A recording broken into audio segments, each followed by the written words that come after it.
member of Brazil's Chamber of Deputies, Eduardo Bolsonaro, joins Matt Schlapp. As you can see, you have all kinds of people who flew in from all kinds of places to be with you today at the aptly named CPAC Latino. And Eduardo, you should have come from a lot further than you did come today, because Eduardo Bolsonaro came here from Texas. And there's a story about that. You are obviously a Brazilian congressman. Your father, the former president of Brazil, Jair Bolsonaro. Why are you in Texas? Yes, let's hear it for President Bolsonaro. There is a curiosity because it has a relation with CPAC. After the last CPAC that we had in Washington, D.C., after President Trump called me in the middle of audience, I was there right behind of you. And after that, the left in Brazil realized that we have good connections here in the U.S., and they got afraid that you are changing the policy that Biden administration did in Brazil. So the congressman, far left congressman, leader of the Labour Party, he asked the Attorney General to seize my passport. But when he asked that, I was flying to the United States. And the case goes through the hands of Alexandre de Moraes, a justice from the Supreme Court, the same justice from our Supreme Court that banned the X from Brazil, that put Elon Musk in an investigation in Brazil. So he asked also the Attorney General to seize my passport as a yes or no question, and after 5 days, the Attorney General didn't answer. And after 18 days, with no answer, then I decided to announce that I was going to live in exile here in the United States, because I think that we have a work to do here together with the Trump administration to save democracy in Brazil. Because on one hand, you had the Biden administration using your money, USA, the NED, Atlantic Council money, to support the mindset of the censorship in Brazil. You have everybody going to Brazil, all high-level authorities. You have a great article, Matt, from Financial Times, talking about the discreet help of the Biden administration to save the Brazilian democracy. There you have a lot of people going to Brazil from Biden administration, like the director of CIA, William Burns, Victoria Nuland, Jake Sullivan, and some other high-level authorities from the Biden administration going to Brazil around 1 year before our election to talk about democracy. Basically, they had conversations with high-level authorities in Brazil and told them to do not challenge the results of the election. And then, looks like they knew the result of the election, right? And then, after all of that, I was here in the United States, and I decided to stay here. 2 hours after I announced in my social media that I was going to stay here in the United States, the Attorney General said, well, we are not going to seize your passport. And at the same days, Alexandre de Moraes dismissed the case because they didn't want to give me the label as a persecuted guy, you know. But anyway, I'm here, living in exile, and we are having very good connections, not only in Congress, but also in the White House. And there is one chapter more, because about 1 month ago, when Representative Corey Mills asked Secretary Rubio about the possibility to sanction Moraes, and Marco Rubio said, yes, we are really studying that, and there is a high probability that we are going to sanction the guy. After that, they opened an investigation against me. So now I'm under investigation in Brazil, and I can receive a punishment of 12 years in jail because my connection here in the United States. Which means is they are calling you, Americans, as a criminal organization. Because if I'm under investigation, it's because I'm doing something wrong. With who? With Rubio, with Trump, with other people in the Congress, Mario Vira Salazar, Corey Mills, Chris Smith, and some other, McCormick, you know? So that's why I'm living here nowadays in exile. So you're living in Texas. Yes. The people of Florida should not be offended that you didn't pick Florida, because Texas is a freedom-loving place as well. But you're living in Texas because you really can't go home. Yes, that's true. Actually, I was going to Texas to spend the week vacations that we have during the carnival in Brazil. So I was with my family going to a trip for 7 days, and then I never did go back again to my house. So my house is there, everything is locked. Then I had to buy some clothes and some other stuff here, look a house to rent, and change the life. But I think we are very close to sanction Alexandre de Moraes. So,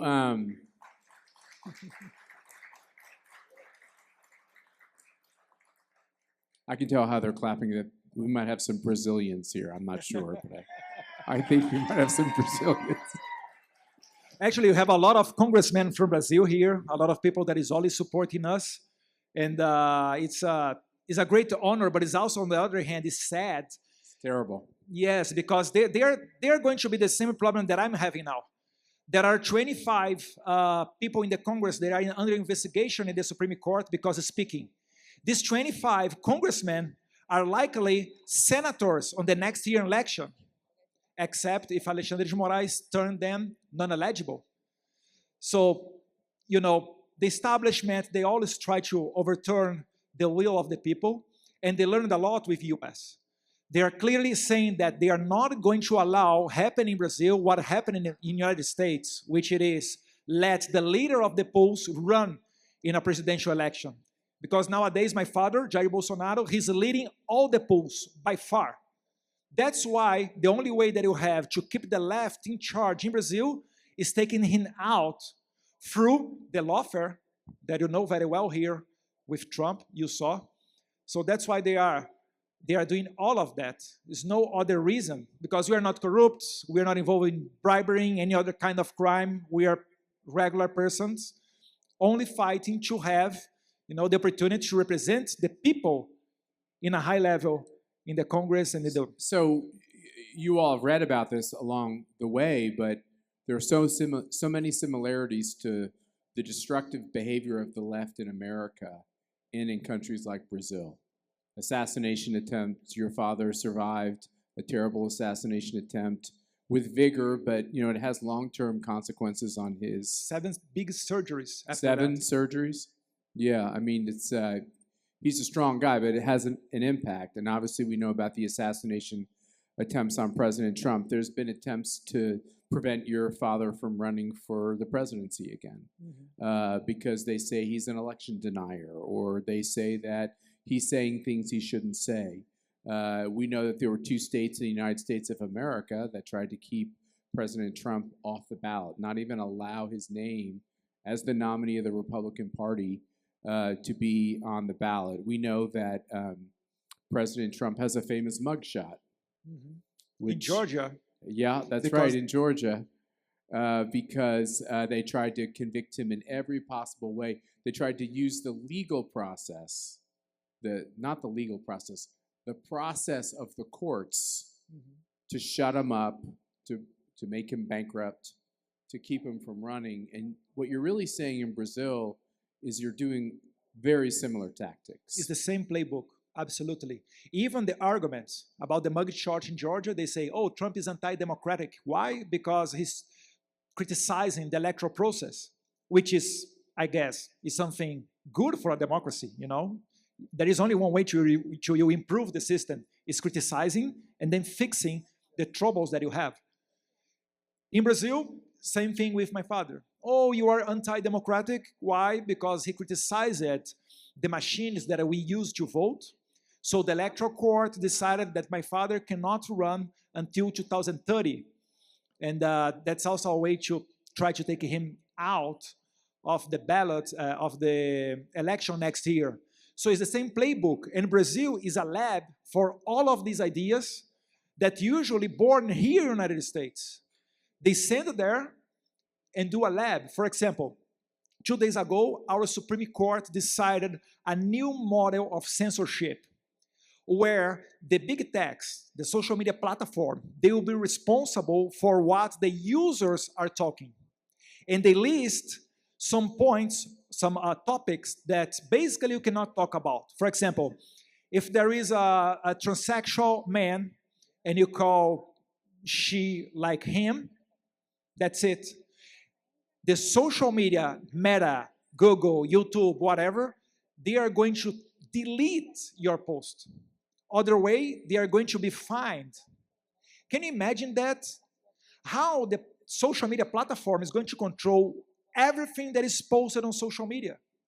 For sure, to prevent this kind of fine, do not pay money for everybody, they are going to block, in case of doubt, they are going to block your comments. For example, you cannot do posts talking something that can be offensive to the woman. So if you have a problem in the Congress and you criticize a congresswoman, be careful. You can be fined because of that, and the social platform that did not delete your comment, they are going to be fined too. And this is happening because Alexandre de Moraes is not sanctioned yet. They are clearly sending a message to United States because they used their informal media, you know, the legacy media, to send a message telling, look, I know United States want us to do not regulate the social media, but we did that anyway. This is very serious. That's why we need for yesterday to sanction Alexandre de Moraes, to stop him, to prevent the regime, to consolidate the regime. Because nowadays, economy sanctions, like OFAC sanctions that we are asking, they can be effective, Matt. But I don't know tomorrow. Tomorrow will be like sanction someone in Venezuela. They just don't care anymore. That's why we need really, for yesterday, this sanction against Moraes. So just so everybody understands, can you imagine if Justice Ketanji Brown had the ability to put you in prison? This is the woman on our Supreme Court who said she didn't know the difference between a man or woman because she wasn't a biologist. She was the one who wants to green light all of these activities from these individual federal judges in America to stop Trump, almost every Trump policy. In Brazil, you have a Supreme Court justice who I believe is acting with extra power he doesn't have, but he gets away with it, to basically muzzle your family, muzzle the allies, your conservative allies, to jail people who even make questions about elections. And now, the real question is, should the United States of America use its power? Should Donald Trump, our great president, use his power to sanction someone? Should he use that power to sanction the chief judge in Brazil because of all of this political activity that he's engaged in, which would send quite a message and shut this down? Is that the real question at hand now? Sure, yes, and you have a bunch of arguments to do that. Not only political arguments, but also economic arguments, because this judge, Alexandre de Moraes, he did not let, for example, Rumble and Truth Social to go to Brazil and explore the second largest market for social media in the Western Hemisphere. Because Brazil is always the number one right after United States for this market. For example, you have human rights violations. He sent people to jail, people with disease.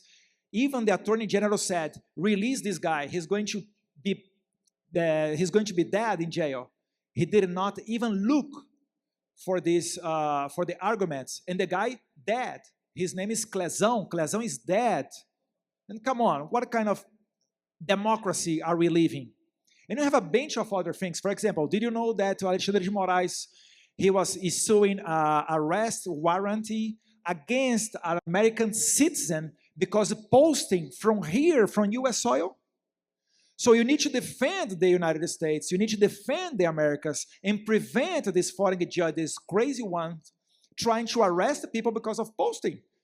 Maybe, I don't know, he's going to see some of our Brazilian friends here sharing this video of this conversation. Alexandre de Moraes is not going to enjoy that. And then he's going to say, okay, arrest this lady, that guy, and this other one. Come on, and no one is going to stop this guy? Like, shame on us, because it's our mess. We should solve this problem through the Senate, by our Constitution, because the Senate can do the impeachment of Alexandre de Moraes, but they are not going to do that. So what we are bringing here to the United States is a clear case of invasion of the US jurisdiction, is the violations of human rights, and third, and no less important, is to clean the mess left behind by Biden administration. Because when you send the CIA director, the national security advisor, high-level people in the White House to go to Brazil and say, look, you right-wing, you cannot comply, you cannot say nothing about the electoral process, because other way you are going to sanction your country. This is the real interference. I know that is not the fault of the current administration, it's not your fault, but okay, my friend, is that possible we go back and clean this mess? Because other way, the regime is going to consolidate. And just like Venezuela, Brazil will be in the hands of China and some other countries, not democratic. There is nothing similar culture of Brazil. And then it'll be a problem to the United States because we are on the top of the world, talk about exporting minerals, food, energy, everything that you need for a world war. And more than that, Brazil, if you are thinking that you have a problem with Cuba and Venezuela that for sure need a special attention, Brazil population is 5 times the population of Cuba and Venezuela combined. We would see, like, if with Venezuela, with the narco dictatorship of Nicolás Maduro, we are looking now for the biggest immigration crisis ever in the history of Latin America. Brazil is 5 times bigger than that, combined with Cuba. We are talking about 50 million people leaving the country. Where are they going to? Guess what? It'll be a problem to the United States. And you are going to bring a lot of power to your enemies, which is the same enemies that we have. For sure, for sure. Eduardo, we applaud your courage, the courage of your family to stick in there and make the fight for freedom. We know we have CPAC coming up in Brazil later in the year. All of this puts all that in question as to whether or not it's safe for you to be there, not be there. And I want to make a pledge to you today that CPAC is going to advocate to President Trump and to the White House that they put this sanction on your chief judge. We believe in your cause, and we appreciate you being with us here today. No, thank you very much, Matt. I think that everybody understands how important is that to rescue the democracy in Brazil. And I love my country. I want to come back to my country. I don't want to live here. I love the United States, but Brazil is my country. I want to come back there, to my friends and to solve the problems that we have. Tomorrow we are going to have a big rally in São Paulo, in Brazil, that my father is calling for. That may be the last call for a rally in Brazil before the Supreme Court condemn him. We are talking about 30, maybe 40 years in jail because of these charges, like unbelievable charges, because attempted coup d'etat, come on. Same story here that we have in January 8th. So we really ask your support. Everybody that could bring this message to other people, to the high authorities here in the United States, I really appreciate. I know that you have a very sensitive issue now with Iran. It deserves all the attention, but 5 minutes attention to Brazil to sanction Alexandre de Moraes would be great at this moment to rescue the freedom, democracy in Brazil, and to protect American people. Thank you very much, Matt. Thank you, Eduardo.